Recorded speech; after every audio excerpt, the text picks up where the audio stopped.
Hello நண்பா. நான் அந்த பைக்கை பற்றி இன்ஸ்டாகிராமில் அப்புறம் கம்யூனிட்டி போஸ்ட்லலாம் நான் வந்து போஸ்ட் போடும்போது என்கிட்ட நிறைய பேர் என்னாச்சுன்னு சொல்லி என்கிட்ட வந்து கேட்டுக்கிட்டே இருந்தீங்க. ஸோ ஓகே, இன்றைக்கி அதை பற்றி நான் வந்து எக்ஸ்பிளைன் பண்ணிடுறேன். இப்போது நான் சென்னைக்கு வந்த டேட் பார்த்திங்கன்னா ஜூன் 30 நான் வந்து சென்னை வந்திருந்தேன். சென்னை வந்திருக்கும் போதே நான் வந்து ஜூலை 30 ஈவினிங்கே நான் போய் பைக்கை வந்து சர்வீஸ் விட்டுட்டேன். அப்போ சர்வீஸ் விடும்போது சர்வீஸில் வந்து அவங்க ஓட்டி பார்த்துட்டு என்ன சொன்னாங்க அப்படின்னா, இந்த மாதிரி கிளச்சில் ஃபால்ட் இருக்க மாதிரி தெரியுது, நம்ம ஃபுல்லாக பிரித்து பார்த்தா தான் தெரியும் அப்படின்னாங்க. சரி ஓகே, நானும் வந்து சரி ஓகே ஃபுல்லாக பிரித்து வேறு ஏதாவது கம்ப்ளைண்ட் இருந்தாலும் கம்ப்ளீட்டாக எனக்கு வந்து பார்த்து கொடுத்துருங்க அப்படின்ட்டு கேட்டேன். அவங்களும் சரி ஓகே நாங்கள் ஃபுல்லாக பார்த்துட்றோம் அப்படின்ட்டு நெக்ஸ்ட் டே வந்து பிரிச்சுட்டு எனக்கு வந்து கால் பண்ணாங்க. கால் பண்ணி நான் சொன்ன மாதிரி கிளச்சு தான் ஃபால்ட்டு அப்படின்னு சொன்னாங்க. எனக்கு சுத்தமாக மனசே கேட்கலண்ணா. ஏன்னா நம்ம இப்போ போகிற வந்து ட்ரிப்பே நம்ம வந்து கொஞ்சம் பட்ஜெட்டில் தான் நம்ம வந்து பண்ண போகிறோம். இந்த நேரத்தில் வந்துட்டு இந்த கிளச்சு இது ஃபால்ட் ஆச்சு, இந்த ஹவுசிங் அது செட்டாக மாற்றணும் அப்படின்னா அதுவே 5000-6000 மேலே வந்து கண்டிப்பாக வந்துடும். அது வரவே கூடாதுன்னு நான் வந்து ரொம்ப பயந்துகிட்டே இருந்தேன். ஆனால் கிளச்சு இஷ்யூ வந்து வந்துருச்சு. ஆனால் நமக்கும் வேறு வந்து வழி இல்லை. ஆனால் கிளச்சை மாற்றினா மட்டும்தான் நம்ம வந்து இதை தாண்டி நம்ம வந்து மூவ் ஆன் பண்ணி நம்ம வந்து போக முடியும். இல்லாட்டினா நம்ம லடாக் ட்ரிப் டோட்டலாக வந்து இப்படியே கேன்சல் ஆகி உட்காந்துரும். ஸோ நானும் சரி ஓகே நீங்கள் வந்து பண்ணுங்கள் அப்படின்னு சொல்லி நான் வந்து சொல்லிட்டேன். எனக்கு ஊரில் இருக்கும்போது சின்னதாக ஒரு டவுட் இருந்துச்சு, கிளச்சில் ஏதாவது ஃபால்ட் இருக்குமா அப்படின்ட்டு சின்னதாக ஒரு டவுட் இருந்துச்சு. அதனால் நான் ஊரில் இருக்கும்போது, அதாவது நான் சென்னை வரதுக்கு ஒரு 1 or 2 weeks முன்னாடி நான் வந்து கால் பண்ணி என்ன பண்ணிட்டேன் அப்படின்னா, என் வண்டிக்கு என்னென்ன ஸ்பேர்ஸ் நீங்கள் தேவைப்படுன்னு நினைக்கிறீங்களோ அது எல்லாத்தையுமே நீங்கள் வந்து எடுத்து வச்சுருங்க அப்படின்னு சொல்லி நான் வந்து சொல்லிட்டேன். அவங்களும் அதே மாதிரியே வந்து என்னென்ன ஸ்பேர்ஸ் தேவைப்படுமோ அது மாதிரி எடுத்து வச்சுருந்தாங்க. சரி நான் எல்லா ஸ்பேர்ஸும் என்கிட்ட இருக்குது, நான் வந்து சீக்கிரமே மாட்டிடுறேன் அப்படின்னு சொல்லி சொன்னாங்க. ஸோ நான் வந்து ஐ திங்க் ஜூலை 1 நினைக்கிறேன். ஜூலை 1 நான் போய் வண்டியை விசிட் பண்ணுறதுக்காக போயிருந்தேன். அந்த ஃபுட்டேஜ் இப்போ நான் வந்து காட்டுறேன். நீங்கள் வந்து பாருங்கள் நம்ம பைக் வந்து என்ன கண்டிஷனில் இருக்குது அப்படின்றது நீங்கள் பாருங்கள். இந்த மாதிரி நான் வந்து பைக் வந்து எப்போவுமே பார்த்துடக்கூடாது அப்படின்ட்டு நான் வந்து நினச்சிக்கிட்டே இருந்தேன். ஆனால் கூடிய சீக்கிரமே நான் வந்து அதை பார்த்துட்டேன். ரொம்ப மனசு கொஞ்சம் கஷ்டமாக தான் இருந்துச்சு அவன் வண்டி இப்படி பார்க்கும்போது. நீங்கள் வந்து இப்போ அந்த கிளிப்பை பாருங்கள்.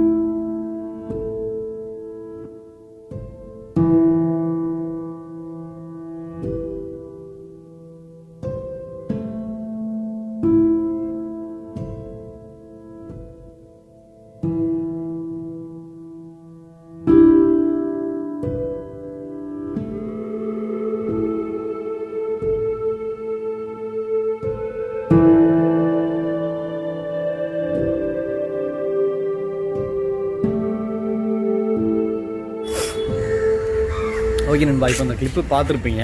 இது எதனால் அப்படின்ட்டு நீங்கள் வந்து நினைக்கலாம். அது என்னென்னா, நம்ம வண்டி வந்து நம்ம நிறைய இடத்துல நமக்கு அப்பப்போ ப்ராப்ளம் ஆகி நம்ம வந்து சர்வீஸ் வந்து விட்டுருக்கோம். நம்ம ரெகுலராக பண்ணுற இடத்துல சுத்தமாக சர்வீஸ் சரியே இல்லை. அது நான் மதுரை தான் நான் வந்து சொல்கிறேன், சர்வீஸ் சுத்தமாக சரியே இல்லை. என்னென்ன எப்படி பண்ணாங்களும் தெரியல. நான் ஸ்டார்டிங்கிலேருந்து இந்த கிளச்சு கம்ப்ளைண்ட் நான் சொல்லிகிட்டே இருக்கேன். கியர் உளமாட்டிதுன்னு நான் ஸ்டார்டிங் ஃபஸ்ட் சர்வீஸ்லேருந்து சொல்லிகிட்டே இருக்கேன். ஆனால் அது அவங்க வந்து காதில் கூட வாங்கவே இல்லை. என்ன சொல்கிறது, கேபிள் அட்ஜஸ்ட் பண்ணுறது, ப்ளே அட்ஜஸ்ட் பண்ணுறது, இப்படியே இருந்து ஏதாவது ஒன்று பண்ணி நம்மளுக்கு வந்து சரி பண்ணியாச்சு நம்மளை வந்து அனுப்பி வந்து விட்டுட்டாங்க. நம்மளும் அதோடய வந்து ஒரு 3000, 4000, 5000 நம்ம இப்படியே வந்து ஓட்டிட்டோம். அந்த ஓட்டினதில் என்ன இருக்குது அப்படின்னா, கிளச்சு ஓவராக ஹீட் ஆகி நல்லா வந்து உராசி கிளச்சு இவ்வளோ சீக்கிரம் போகிறதுக்கான ஒரு வாய்ப்பு வந்து ஏற்பட்டிருக்கு. நான் உங்களுக்கே தெரியும், நம்ம ஒன்றும் வந்து மற்றவங்கள மாதிரி வந்து 2வது கியரில் ஓட்ட வேண்டிய வண்டியை 3வது கியரில் 4வது கியர்லையோ, இல்லை 4வது கியரில் ஓட்ட வேண்டிய வண்டியை 2வது கியர்லையோ, இல்லை கிளச்சை பிடிச்சிக்கிட்டோ இந்த மாதிரி ஓட்டுற கேட்டகரி வந்து நம்ம கிடையாது.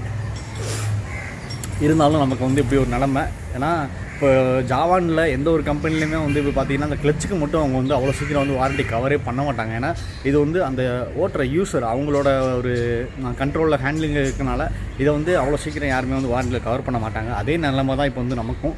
நான் தான் இப்போ என்னோடய கை காசு போட்டு இப்போ நான் தான் வந்து செலவு பண்ணி ஆகணும். லடாக் நான் வந்து போகணுன்னு நினச்சிருந்தேன்னா நான் எப்படி வேணால் போயிருப்பேங்க. பஸ்ஸில் போயிருப்பேன், இல்லை போகிற ரைடர்ஸ் கூட யார் கூட ஒரு கோ ரைடர் கூட பில்லியனாக வந்து நான் ஏறி போயிருப்பேன். எனக்கு வந்து பட்ஜெட் செலவு வந்து கொஞ்சம் மிச்சமாக இருக்கும். ஆனால் நான் பண்ணால் ஜாவாவில் தான் பண்ணணும் அப்படின்ட்டு நான் வந்து இவ்வளோ இதாக நான் வந்து பண்ணிக்கிட்டு இருக்கேன். ஸோ நான் இவ்வளோ கான்ஃபிடென்ட்டாக நான் வந்து இறங்கி இவ்வளோ விஷயம் நான் வந்து பண்ணிக்கிட்டு இருக்கேன். ஸோ இவ்வளோ விஷயம் பண்ணுறதுக்கான சப்போர்ட்டை நீங்கள் வந்து எனக்கு வந்து கண்டிப்பாக வந்து கொடுங்க. கண்டிப்பாக லடாக் வீடியோஸ் எல்லாமே வந்து ரொம்ப சூப்பராக வரும். நீங்கள் பண்ண வேண்டிய விஷயம் எல்லாமே ஒரே ஒரு விஷயம் தான், எனக்கு சப்போர்ட் பண்ணுங்கள், சேனலை சப்ஸ்கிரைப் பண்ணுங்கள், இன்ஸ்டாகிராம் ஃபாலோ பண்ணுங்கள்.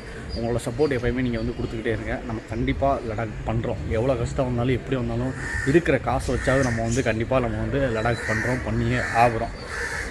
ஓகே நண்பா, சுத்தமாக மனசே சரியில்லை. பார்க்கலாம் என்ன அப்படின்ட்டுனா, நேற்று வரையும் நான் வந்து கால் பண்ணி கேட்டேன். இந்த மாதிரி பைக் இன்னும் இது பண்ணிக்கிட்டு இருக்காங்க. இப்போ இதனால் என்ன ஆகுதுன்னா, நம்ம லடாக் போகிற டைம் வந்து என்னால் வந்து மற்றவங்களுக்கும் வந்து இப்போ வந்து டிலே ஆகிட்டுருக்குன்னு நினைக்கிறேன். கூடிய சீக்கிரம் அந்த பைக்கை சரி பண்ணி அவங்க வந்து எல்லாமே ஓட்டி பார்க்காம ஃபிட் பண்ணி கொடுத்துட்டாங்கன்னா சீக்கிரம் கிளம்பிடலாம். அப்படி இல்லைனா கிளம்புற டைமில் வந்து கொஞ்சம் டிலே ஆகும். இன்னொரு விஷயம் நான் மறக்காமல் திரும்ப சொல்கிறேன், இன்ஸ்டாகிராமில் என்னை ஃபாலோ பண்ணுங்கள், இல்லை வாட்ஸ்அப் குரூப் லிங்க் தரேன், அதுலேயே வந்து எனக்கு வந்து நீங்கள் டெக்ஸ்ட் பண்ணுங்கள். சென்னையில் யார் யார் இருக்கீங்களோ அவங்க எல்லாருமே வந்துட்டு நீங்கள் வந்து நான் கிளம்பும்போது நீங்கள் வந்து மெரினா வரலாம், வந்து என்னை வந்து நீங்கள் சென்ட் ஆஃப் பண்ணி வைக்கலாம். ஓகே நண்பா, love you all, take care, see you in the next video.